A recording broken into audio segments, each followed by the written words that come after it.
Good day to you, Travis. Today is December 18th, Thursday, and it's a casual Thursday apparently because we still have snow on the ground here in Oregon, so that gives me reason to not wear a suit. So hopefully you are staying warm where you're at and enjoying the weather. It sure is beautiful here. Unfortunately, the hangover has carried on to the second day since the big party on Tuesday when the Feds announced they're cutting the Fed funds rate down to between a range of 0 to 0.25%. Sounded great on paper. The terminology they used and saying they're going to do whatever it takes in their tools that they have to straighten out this crazy economy, and mainly backing mortgages as well as making rates affordable.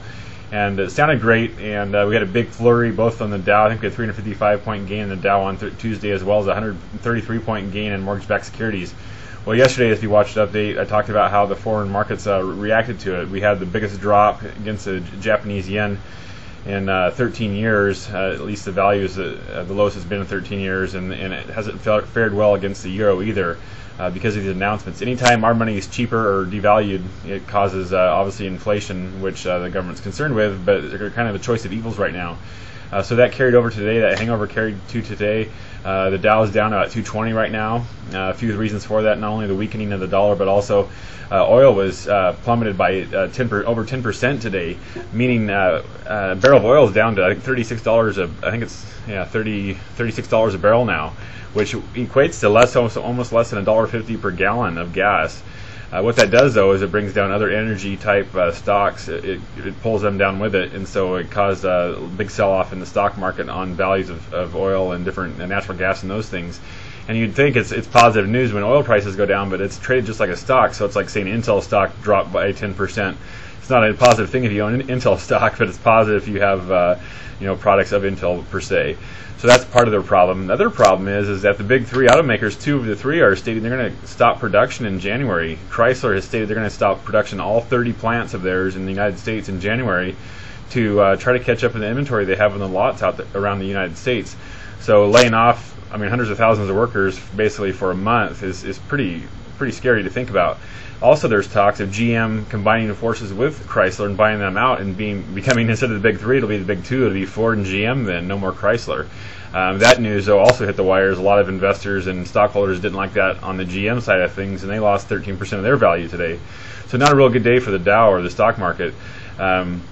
With these numbers, though, with gas prices dropping that low to $35 a barrel, again, like I said, that's $1.50 or less per gallon on gas. Mortgage-backed securities haven't responded too well positively. They're up a little bit, but they did lose about 33 basis points yesterday from that big flurry we had on Tuesday. So we're almost back to where we were Tuesday, but we're still not as good pricing as we had on Tuesday. But still, rates are at below 5%. Like I mentioned, I've locked 9 people in the last 2 days under 5%, with APRs under 5% in most cases. So to get a 30-year fixed at 4.75 is just, I can't even believe in my career that happened. So a lot of speculation also, though, that rates are going to drop to 3.5 or 4%, and that's just, there's a lot of technical factors that wouldn't allow that to happen. Things like yield curve, things like the global economy and the pricing in different countries and the interest in our mortgage-backed securities and so on. So there's a lot of, we're not in a vacuum here in the United States. We do operate in a global economy, and so for rates to get that low, there's just so many things that would need to happen. And the only reason rates are so low right now is because of our terrible economy. It's not because of anything positive.